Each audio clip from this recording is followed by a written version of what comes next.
Hey everyone, Barbara Hort with I Am This Woman. Hello. Let's talk about today, right? Today is Juneteenth, and I have to be really honest. I had to go and do research on this because it was not something that I learned in school. It was not something that was even really even taught. And so for me, I went and I did some research, but if I tell you all the research I did, I was kind of surprised by it all, and we're going to talk about that. But let's go ahead and introduce our guest today.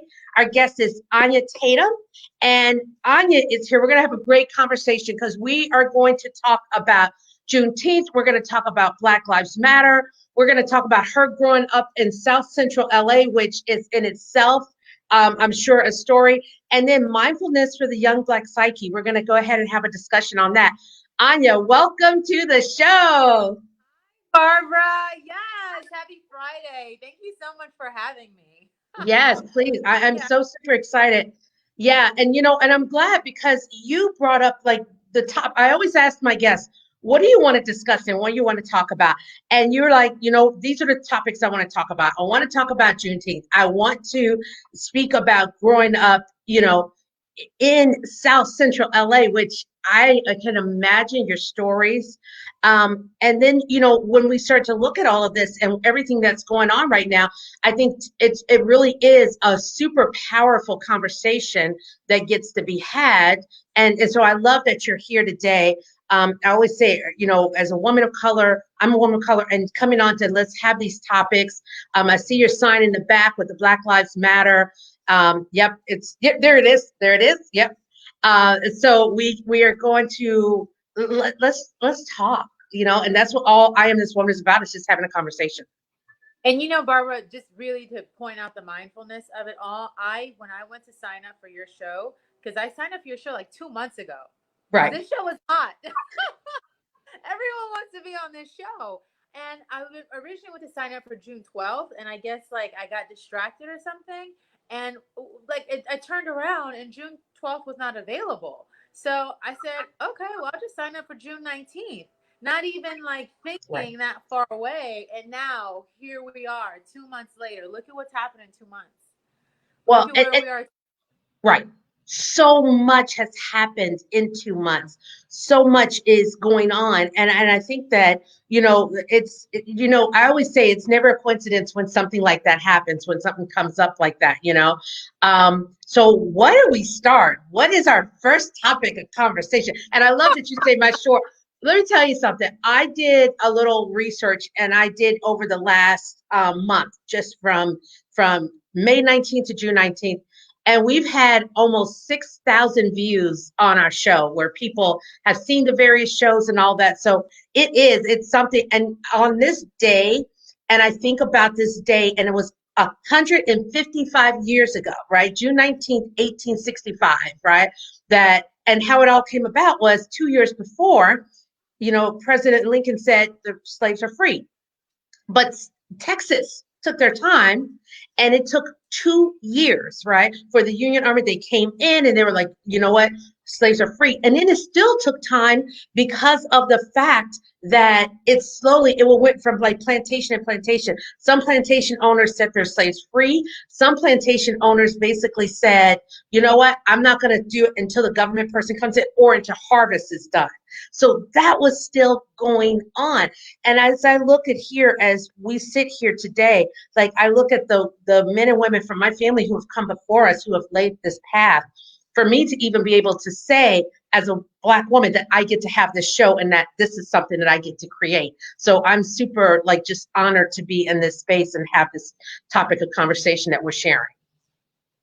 And one thing we can definitely take from that, so many things we can take from that is, these things take time, unfortunately. We just, oh my gosh, so much time. And I didn't grow up celebrating Juneteenth because I'm not African American. I'm Black. Mm-hmm. I'm of Central American descent. My mother is from the Bay Islands of Honduras, as I was telling you. They're small islands off the northern coast of Honduras. And in the 1800s, when Britain eradicated slavery, a lot of those slaves ended up in these small islands. And then my father is from Belize, Honduras. And racism is something that it's so intricate. And it's so prevalent, and it's especially so prevalent to how some people have to live their lives, and how some people have to maneuver their lives. They really have to consider the intricacies. And I'll give you an idea about that. My grandfather, he he's a very intelligent man, extremely intelligent. And actually, when he was young, he built this ship and he sent it to the president of Honduras. And the president of Honduras was so impressed with his work, he wanted to send him to Cuba to go to art school on a to represent the country. And my Wow. grandfather said, "No, I don't. I'm not an artist. I want to be a sea captain." And that's exactly what he did. So when he became an adult, he was the captain of a ship, and he was working for an American company out of West Palm Beach. Mm, And he wanted, again, there were these small, tiny islands, and he wanted better opportunity for his family. So he wanted to move them out of the islands. He could have easily gotten sponsored by this company, mm, to get immigration papers for his entire family, move his family to West Palm Beach, and he could have worked from there. But my grandfather used to listen to the BBC every single night. I remember as a young child. So he was very well versed on everything that was happening in the world. mm-hmm, 1963. So what's happening in 1963? It's the height of the civil rights movement. And what's happening in the South in 1963? right, You're talking about burning crosses, burning homes, bombed churches, dogs, water holes. And right. my father saw that, and for all intents and purposes, my grandfather was black. He was a descendant of slaves, and my grandmother was Scottish. So they were an interracial couple. They Ugh, come to Florida, that's what they have. And he said, right, there's no way I'm moving my family. I'm taking my family into that war zone.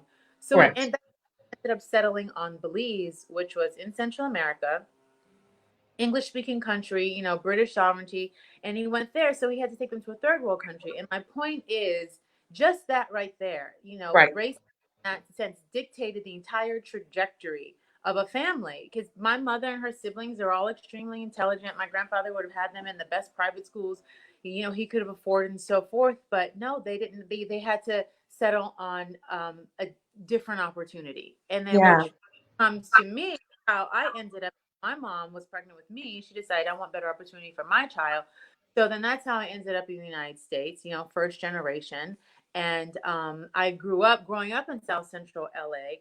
I grew up with a Black American experience. Hmm. I've had a number of experiences Right. between Black American experience, immigrant experience. Also, now I live in an other slash affluent world. So there's that experience, and having that Yes. point and seeing the worlds, moving like fluidly through these worlds, but seeing in the overlap how many blind spots exist. It's Yeah. very interesting. Well, and it's very interesting because I was talking to a friend of mine, and Deborah Nelson, and she is a captain in the Army, right? And she's managing tons of people, beautiful Black woman and everything. But one of the things I told her, I said, I feel like I have a certain amount of privilege because I didn't grow up with certain things. I didn't have to deal with certain things. And so it is still for me to make myself aware of this, make myself knowledgeable of this. And as I stand with my fellow Black sisters and Black brothers, letting them know, that like what's going on is not okay. And how do we support each other? And that's one of the biggest things. And that's one of the reasons why I Am This Woman is around. And if you look at the diversity of our show, we have all colors, all people from walks of life, because there is so much knowledge to be shared out there. And that's what we wanted to be able to create with that. But it's definitely something that I'm learning as I move through, is that I even get to look at mine of how I've shown up where I grew up, how I went to school, all of those things. And so it is definitely something that I think it's a conversation to be had. And what I love about my friends, I have a really diverse group of friends, but we sit there and we talk about those conversations. One of my best friend, Misty Wilson, she is Caucasian. Her daughter is biracial. So she is educating herself on this to really understand it, because she didn't know. She just did not know. And so sometimes when you don't know, the thing about it is that you educate yourself, and that's what she's doing. So Danielle, who's watching, she says, I feel the same way as an Afro-Caribbean woman. Education is key, you know? Very Yeah. so very. on all levels. Education is so important. It's so and education ties in with mindfulness, because mindfulness is essentially, it's how we think, it's how we see the world. It's being mindful that we are consistently using our thoughts in a manner that serves us best, Right. and that requires, understanding the world around us.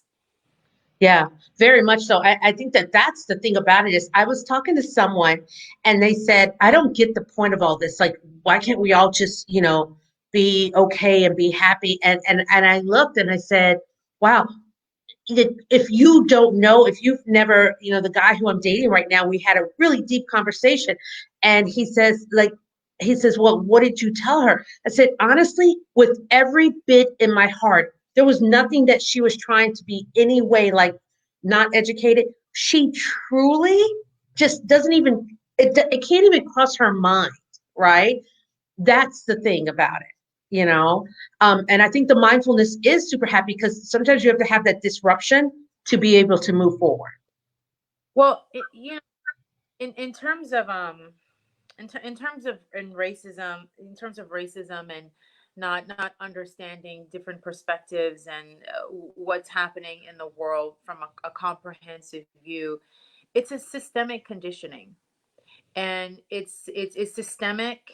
And there's honestly nothing that you can say in a Facebook post, an Instagram post, or even a 15, 20, 30 minute conversation that can begin to dismantle that can 20, 30, 40, 50, 60, 70 years of conditioning.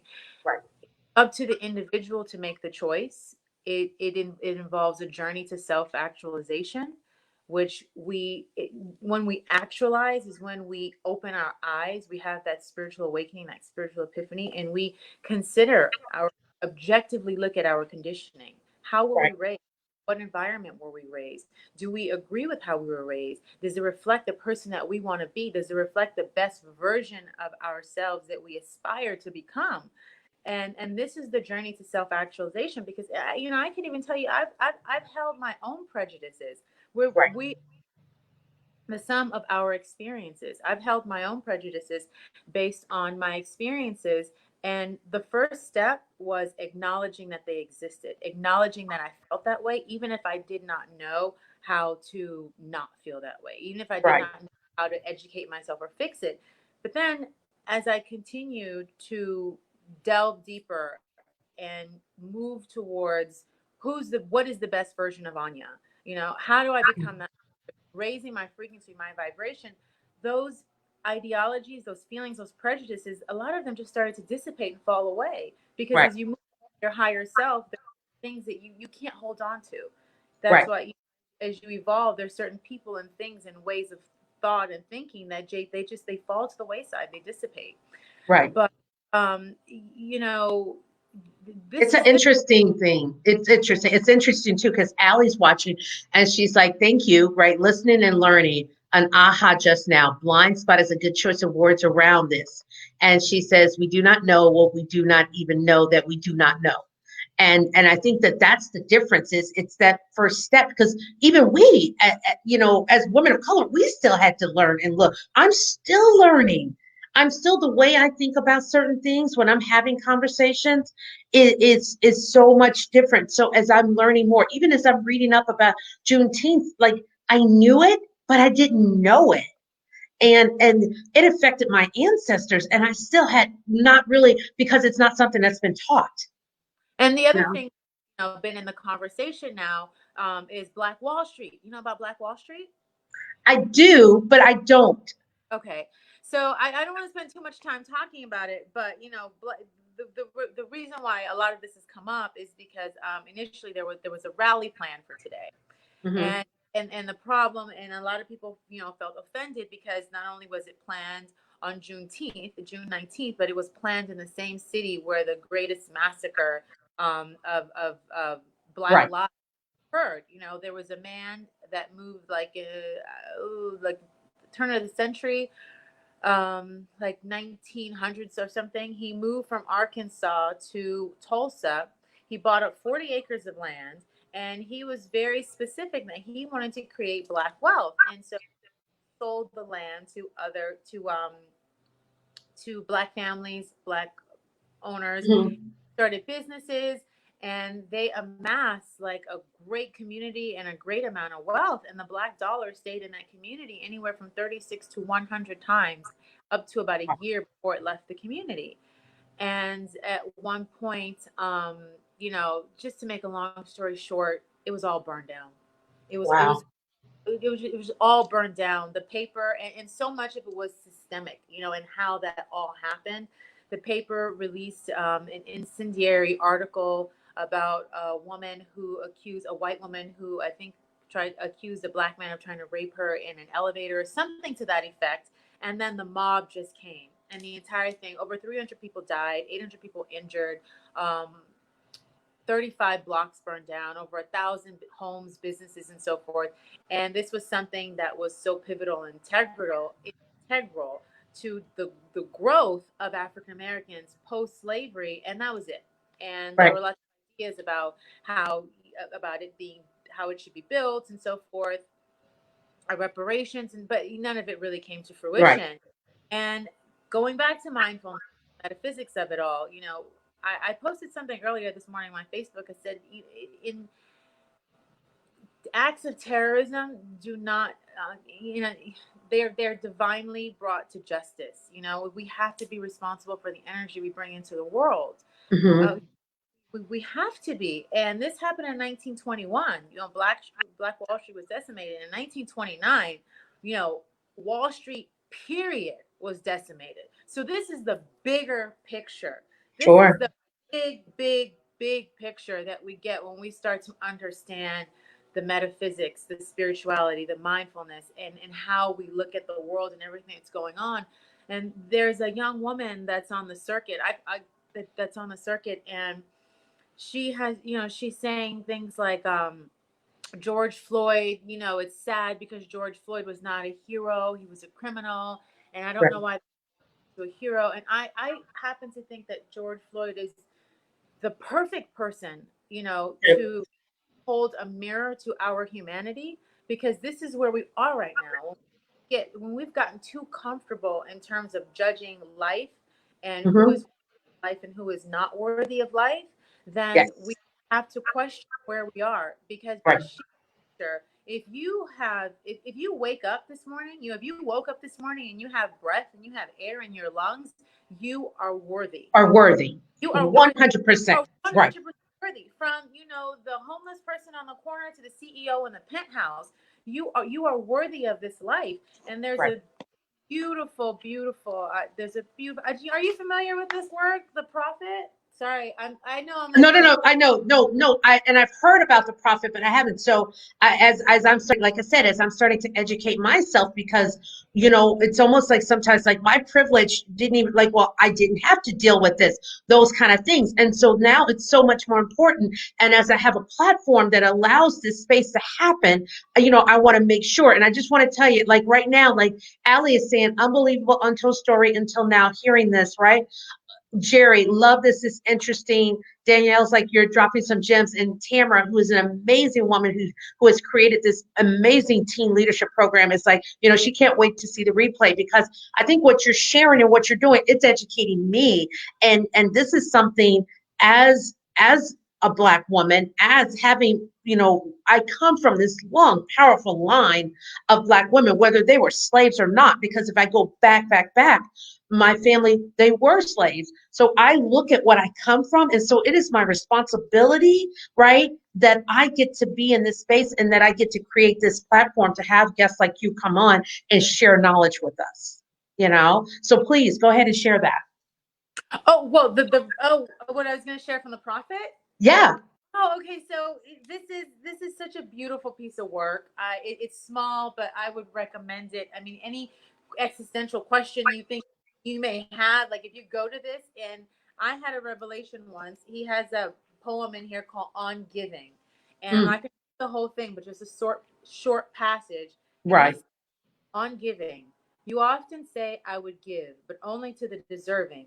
The trees in your orchard say not so, nor the flocks in your pasture. They give that you may live, for to withhold is to perish. Surely he who is worthy to receive his days and his nights is worthy of all else from you." basically, again, he's saying, if Right. you are worthy to receive your days and nights and you are here, you are worthy of life and life in itself. So 100%. when we look at a George Floyd and we see how people now, society now is coming so comfortably close to the edge of saying, well, the guy was a criminal. Right. It's that moment where we have to step back. I think it's important to step back and say, okay, how have we gotten here? In terms of our humanity, Right. how have we arrived at this place and at this point? 100%. And I think that I think what's really interesting to me is that when they say, and someone's asking who the prophet, like the book is the prophet, Jerry, and I'm putting here the information also so Hello? that you'll know. Yep. And I think one of the things about this, and I'm going to grab that book because I've read excerpts out of the book, right? And but I have not read the entire book. So I think it's something that I definitely want to read. But I think it's very interesting because it's almost like this thing of, well, he was a criminal, right? And it just happened to be. So why are you glorifying this? But I make up that through history, we had people who basically, we decided on their value, their worth. And one of my coaches says this perfectly. It's like Jesus Christ, he felt was like it, because if we really think about it, written the book, has it right there, it is, it's all through it.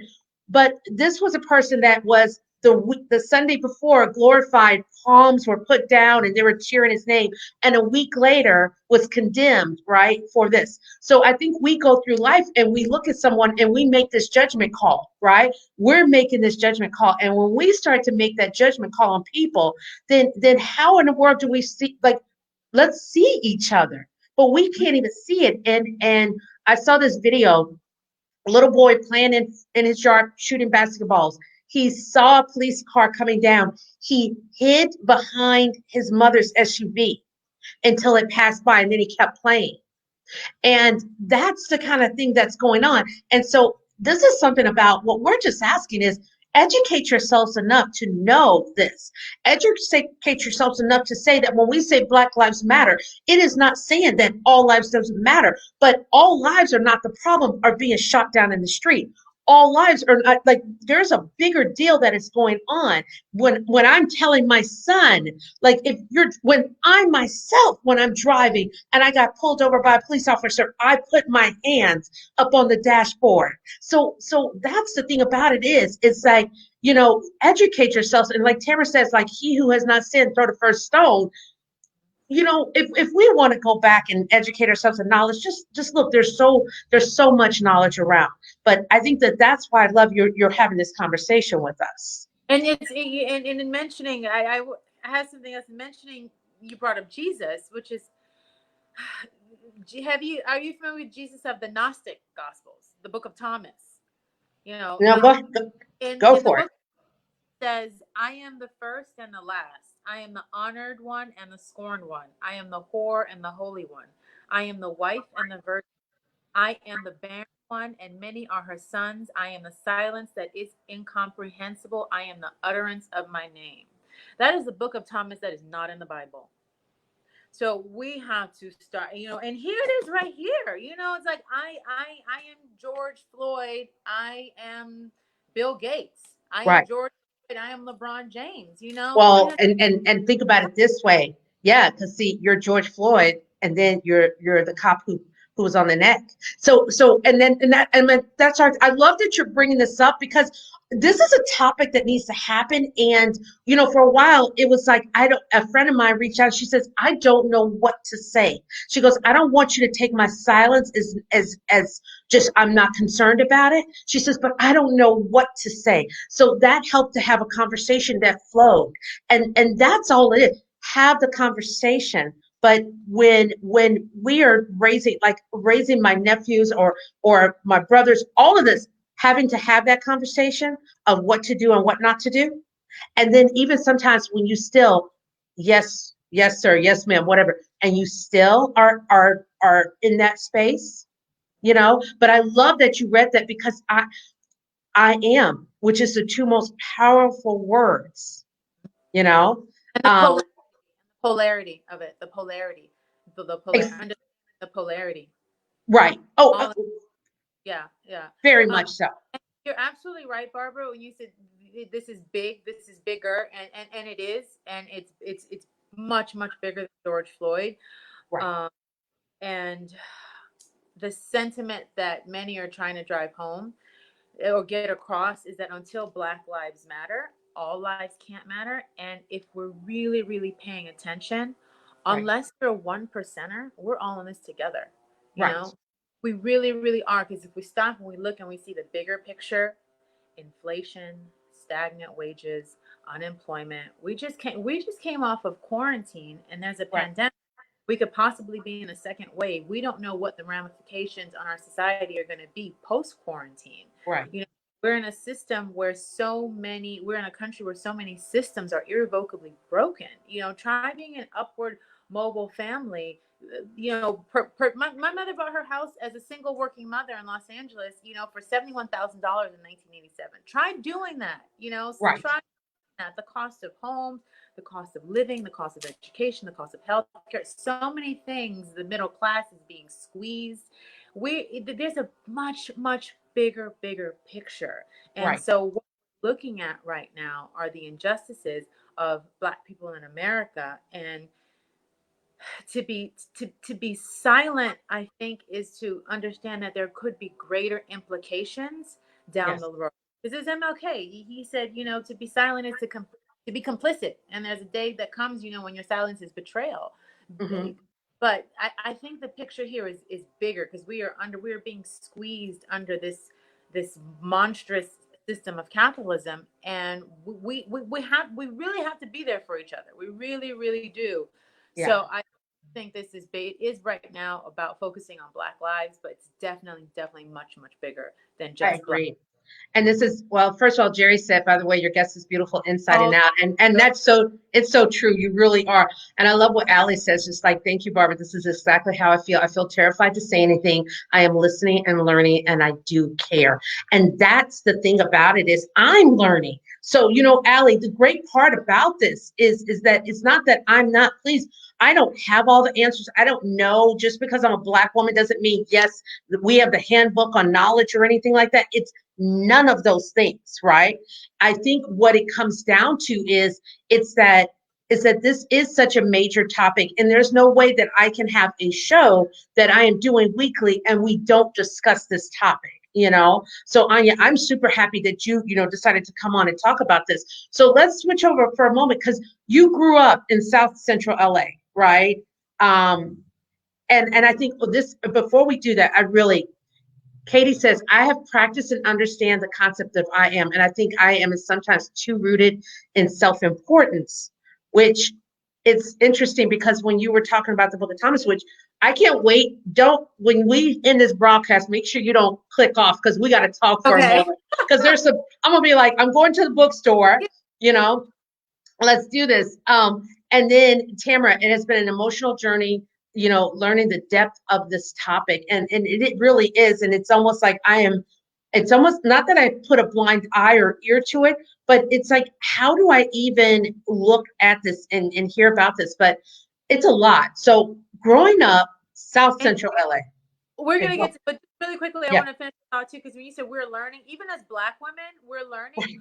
We have to understand that, like, you know, our they're you know, our white friends or white people or non-Black people. You know, as you mentioned, one of your guests said she doesn't know what to say. A lot of times, like, this is the system that's been constructed, so we cannot just immediately necessarily project onto them, you know, somehow some sense of responsibility for not doing X, Y, and Z. So we're all learning how to figure this out together.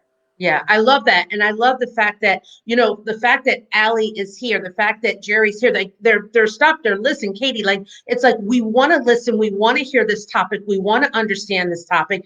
And like Tamara said, it's an emotional journey. So it's an emotional journey for all of this, no matter who you are. It really is. And this year has been a test of all of us.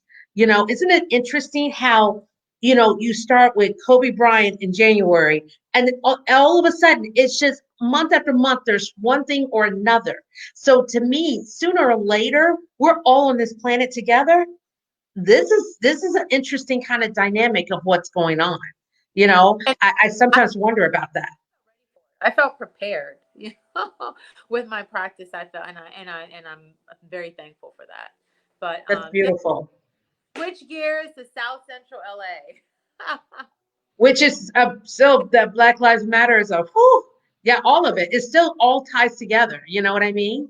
So growing up in South Central LA, because I remember you telling me the story of you going to this particular library, and I would love for you to share that because I think it shows the thoughts of where you grew up and sometimes what you don't know and what's possible. Yeah. So I grew up single mom, only child, and South Central Los Angeles. I went to my school was predominantly black. My world itself was predominantly black up until the time I was about 14, and someone pointed me in the direction of a library. I had a report or something I needed to do, and they said, "Oh, well, you should go right down here to such and such library." And it was a bus ride, and I went, and I just remember walking into this large, beautiful library, and I always remember the feeling, like our great ancestor said, Maya Angelou, she said, you may not remember what they said, what they did, but you remember how you feel. And I Yeah. remember the face, I just loved it. And so I started going there more and more. And every time I get off the bus, I was very perplexed because I noticed that the buildings, I couldn't figure out where I was, what it was. I knew it was something different. It was in the middle of this our neighborhood, but it didn't look like our neighborhood. All the buildings were pristine; they looked alike. And one day, finally, I said, "What is this place?" And they said, "It's a library." And I said, "I mean, I know it's a library, but like, why do all the buildings around here look alike?" They said, "It's a college." So, what's a college? And he kind of looked. He's a bit incredulous. He kind of looked at me. He's like, "Well, it's a place where you go to learn and get degrees." And I just thought, "Oh, okay." and and that was it. And I didn't know what college was, and I was a little embarrassed, and I didn't have anyone to ask, and I didn't want to ask anyone, and it took some time. But eventually I figured it out, and the way I figured it out was education. My mother fought tooth and nail, fought tooth for me to go to a particular school, high school across town. And my attitude was I remember very clearly, my attitude was, I don't have anything in common with those white girls. I'm not going to school across there. That was my thing. That was my fight. I was fighting, Right. fighting.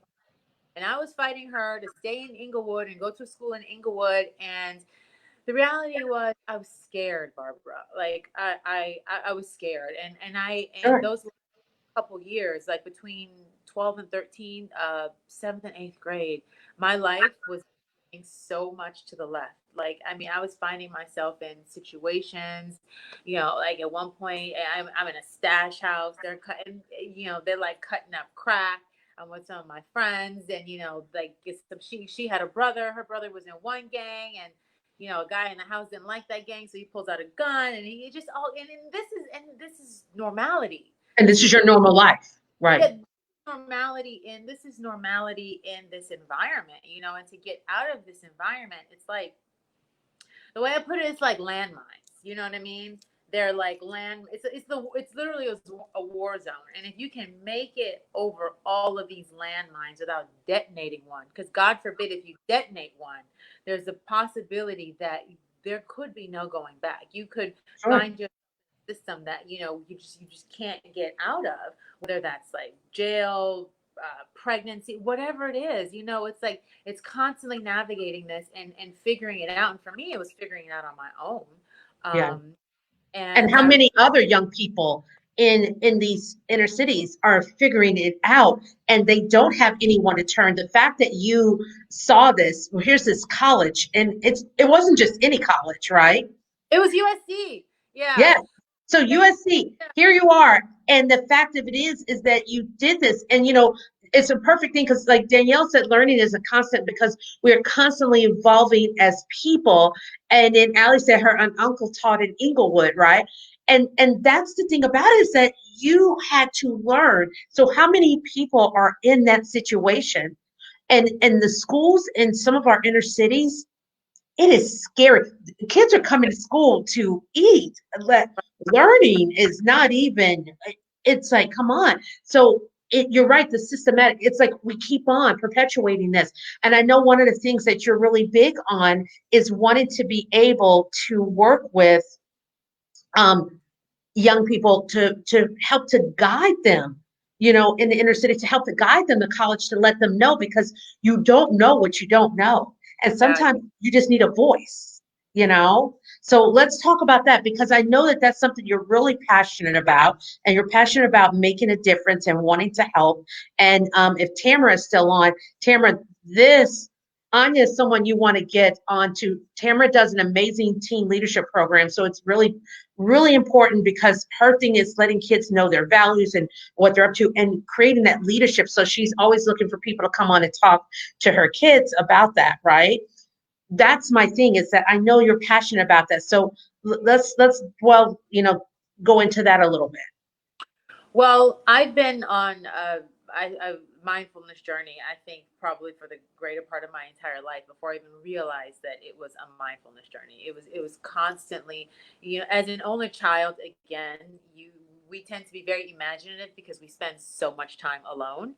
Right. And also not having a secondary parent there, when you don't have answers, you have to seek the answers, and in seeking those answers, I found that I became very, very pensive and interested, and asked a lot of questions, and just always really, really like, deep within thought. And what's culminated is an understanding of what mindfulness is. And like I said, I think I said it earlier, mindfulness is the consistent awareness of using your thoughts in a manner that serve you best. And also it's being an active participant in the activities of the mind. Because if you're not an active, and for some of us, it means being an active warrior. For Yeah. some of growing up in certain neighborhoods, you can't just be a participant. You have to be a warrior. You have Right. to constantly be on guard, because everything starts here. Everything starts in the mind. Our world starts here. Thoughts become things. Yes. And if we're not being participatory in that, and vigilant in that, and understanding how, because if we're going to live here, we have to make sure it's a great place to live. If we're 100%. Imagine the thoughts that are going on. And I think right now our world is full of people not being mindful, that there's so much going on. And even if you are, there is still so much happening, right? With that. So, and particularly for young kids in inner city, what how are they being conditioned? The mind runs on autopilot. It picks up subconscious cues. And as most parents will tell you, when it comes to kids and parenting, they're not going to do what you say, they're going to do what you do. Right. We're through life and picking up subconscious cues, and those subconscious cues then create a blueprint. And it's a blueprint for when we get out into the world. It's a blueprint for how we're going to live our lives, how we see the world, the choices, the decisions we make when we get into the world. It's all based on this conditioning. So for young kids in the inner city, what are those cues? What is that blueprint? What are they learning? What messages are they getting? What values are being instilled? Especially, particularly now, as we're going through these riots and these upheavals. I was there. I was 1992. We had the riots. We had the LA riots from the Rodney King verdict. And Right. that was never heard the word riot. I remember live time, real time. I was at my friend's house. We were sitting watching TV, and they announced the verdict. And her sister, who was older than us, she was already in her 20s. She couldn't believe it. She's like, "Oh my God!" She said, "You guys don't go outside because you're going to start rioting." And I said, "What's a Right. riot?" What is the riot? What is going on? Yeah, Wow. she said, well, um, when they burn down buildings, and in my mind, I'm like, that's stupid. Why would anyone burn down buildings? Right. But sure enough, by the time when my mom picked me up and we made it home that evening, it had already started. The riot had already started, and I watched for what, like maybe 4 or 5 days as my city, my neighborhood around me just completely burned down. And of course, my mother did not let me out of the house. I couldn't go anywhere. Right. And when we finally got back to school, I remember our principal, who was rarely ever there, She came in and she bent over and she was looking down, and our teacher asked her, she said, "What are you doing?"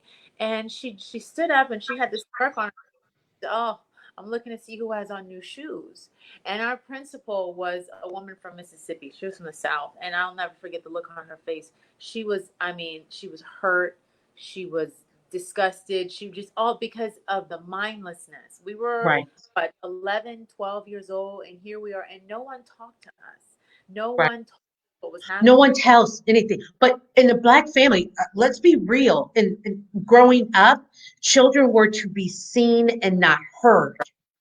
You were told this is an adult conversation. You need to go sit down. So understand that this is something that we grew up with. So it's we already learn it in the homes. We go into the schools, and then, like you said, someone she's looking at the shoes to see, oh, do you have some new shoes on? Because maybe you're part of that, and that is like, how do you even begin to at 11 and 12 years old to even take that in? Yeah, right. Because what we needed was someone to speak to us and tell us what was going on. And Right. otherwise, what we're processing is that, we are criminals. This is the best we have to offer. This is our Correct. community, Y and Z, and so forth. And so, again, when it comes to mindfulness for the young psyche, it's a consciousness of what are we choosing to focus attention on? How are we choosing to empower the youth? What are we choosing? How are we choosing to build this, to create this blueprint, this Right. idea of self? What thoughts? Racism is very prevalent. Yes, it's true. But are we going to make a mindful choice to focus on the systematic issues of racism, or are we going to make a mind to focus on the power that we have as an individual to create the life that we want for ourselves? Right. It comes Right. down to choice, and unless we're conscious of this work, or that we even have this choice, then it's impossible to make it. And we move mindlessly, excuse me, through the world. And if you're moving mindlessly through the world, someone else is thinking for you. Someone else is absolutely thinking for you. And So I much so. I almost got kicked out of high school. I almost, did kind of the same very thing. I almost got kicked out of high school and God forbid if I had gotten kicked out of high school, I don't know what would have happened to me. Right. I would not have made it to I would not have made it to the University of Michigan. And it's all because I was trying to navigate the duality of these two worlds. And I won't give you the full story because I know, like, we don't have much Yeah. time. But when I went in front of the disciplinary board for what happened, um, long story short, we'd just gotten the computer lab, and I went on Little Kim's website, and I'm looking at her website, and all of a sudden, as I'm looking at her website, I see a printer, and I'm like, "Ooh, can we print? Print, print, print, print, print, print." I'm like, "Oh no, we can't print. The printer doesn't work." But oh yes, the printer did work. It was just set to go into the library, where our teacher, was printing out on official letterhead requests for donations, and in between this now were the lyrics to Little Kim's Hardcore. Yeah, I can't make this up. So I had to go to No. the disciplinary board, and it was a very polarizing room because half of them wanted me out of there. The other Right. half, they knew my heart and they wanted to fight for me to stay. And at the end of the day, what I tried to tell them, I said, you know what? I understand that, I understand what happened was very wrong. Sure. I understand that, this is not a reflection of who I should be and what I should be taught and so forth and so forth. But I said, I think also what you don't understand is that, like, I'm caught between two worlds, and I'm 16 years old and I don't know how to navigate this, because when I'm here at this school and I'm being taught X, Y, and Z, or taught to be this Right. person, I get off the 10 freeway and I cross back over into my neighborhood, and I see every day, I see Little Kim's crotch in my face. And I remember that used to bother me. That was from her first album. It was like flanked on both sides of my street. I say every day I see this woman's crotch in my face, and my neighborhood, my world, and so forth. They're telling me something different. They're showing me Right. something. It's not a matter that I believe it, but I'm confused right now, and I'm Yeah. trying to figure out how to navigate this. So Wow. That's so eventually, powerful. But let's talk about, even, before I ask you questions, even talk about in the neighborhood and what you do see. Think about the liquor stores. They always say in a Black neighborhood there's two things: the liquor store and the church, right? But the posters there, the advertisements, the different things that are there, and how do you navigate?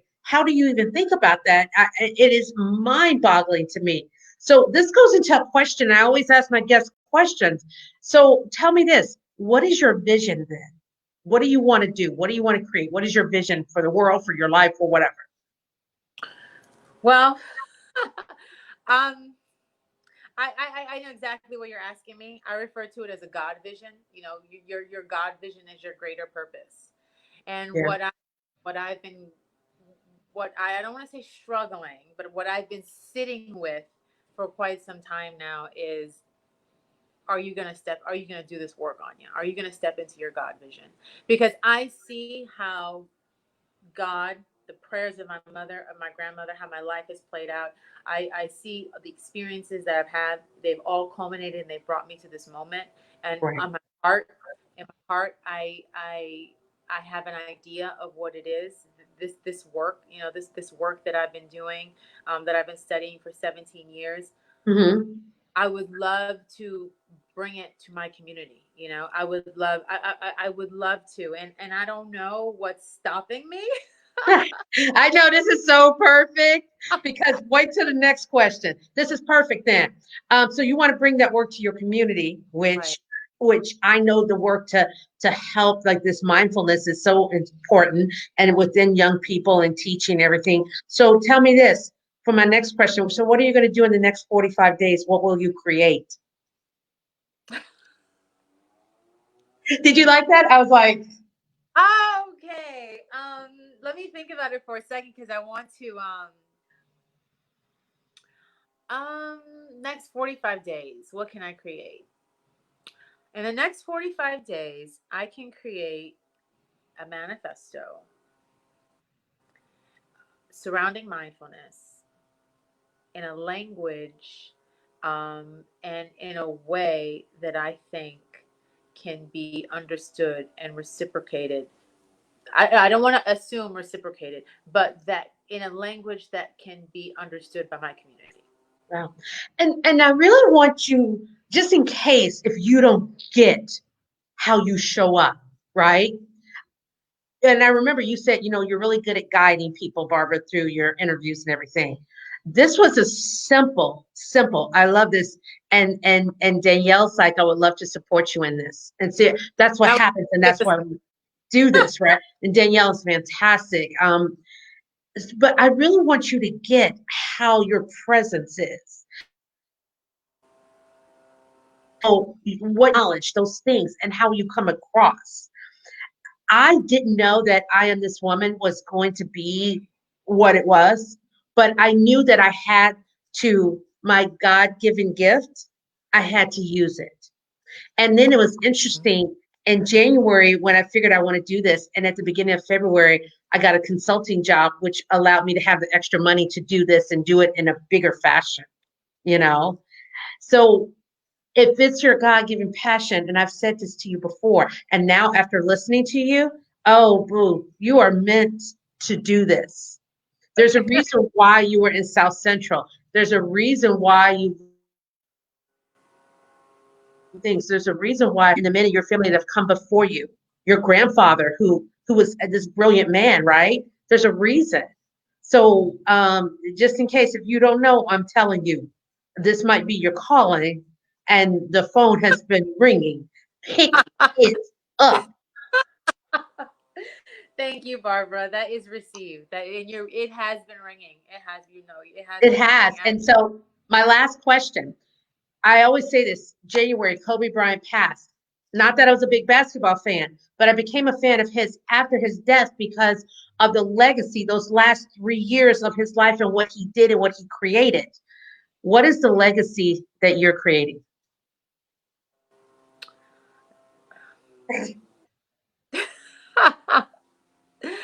The legacy I'm creating is that, I want to bring mindfulness to my community, and I want the people in my community to know that we are empowered. We are already empowered to create the life that we want for ourselves. We're already empowered. It's already there. There, It's there. it's already there. It's already done. We're already, and that's what I would like to leave behind. I You love know, that. Yeah. not not even the, it's not even the knowledge because the knowledge is already there. You Right. know, Just embrace it. cool. Yeah. Well, this is perfect. Like you should embrace like this gift that you've been given. Mhm. I'm just saying, just in case you don't know what I'm Okay. point blank telling you, embrace your gift and go for it. You are meant to do this. There is a young woman or a young man out there waiting for you. I know you want to focus on young girls. They are waiting for you to say, I used to live where you live. I saw what you saw. I've been there. They're waiting for you to wake up and they're waiting for you to go ahead because there is someone out there who might be our next president or the one who cures cancer or all of that. They're waiting for you. So, one of the ways we always end our show is we always ask our guests to say their name and say, I am this woman. So, if you could do that for us. I know my angle has been off Oh, it's because perfect. This is a perfect angle. Go for it. my name is Anya Tatum and I am this woman. And I would say you are definitely this woman. Anya, it has been such a pleasure. Your knowledge, your brilliance, your glow, it really is. It's a privilege to meet you and then to be able to have you on the show and share this.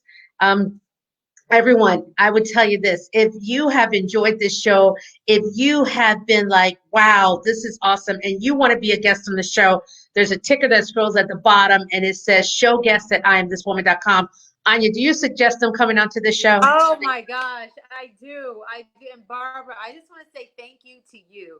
Thank you for the work that you're doing because you are supporting you are supporting so many women. When I saw that you were open to having guests, I said I want to go on her show. And I guess it was just a way of me kind of like, saying I need a help, I need a Yeah. hand. I need someone who's willing to guide me. And so what you were doing with this show was so beautiful. So thank you so much for creating this platform and creating it so beautifully and being so diligent. And I am this woman. So I Yeah. appreciate that. I appreciate it and thank you. The whole purpose of this platform is to be able to have women to come on and see their greatness, and in turn for someone else to see theirs. That we realize that we're all together in this.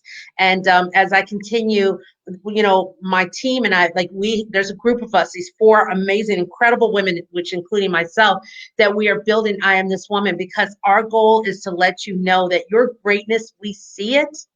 We know women, like we are women and we support women. So one of the things that we're working on, well, I'm working on a book.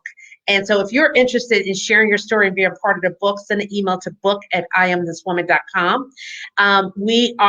If you're just like, Barbara, you're so freaking awesome. I just want to talk to you. Send me an email, Barbara@iamthiswoman.com. I really am a lot of fun. You are so much fun. Oh my gosh, the conversations with you are amazing. And I love blogs. And Anya, I would love for you to write a blog for our website, Okay. because we're getting ready to launch our website within the next few weeks. I think some of the stories you have are incredible. So if anyone's out there, our blogs are because it comes from all over. And so it's not just me writing a blog, it's everyone, and you're educating people. And that's our goal. So send an email to blog@iamthiswoman.com. Anya, thank you again for who you are, for how you show up. You're incredible. You're beautiful. And I do agree with Jerry. You're just beautiful on the inside and out because people will see you and say, wow, she's gorgeous. But what makes her really gorgeous is her heart. That's what you guys see. That's what it is.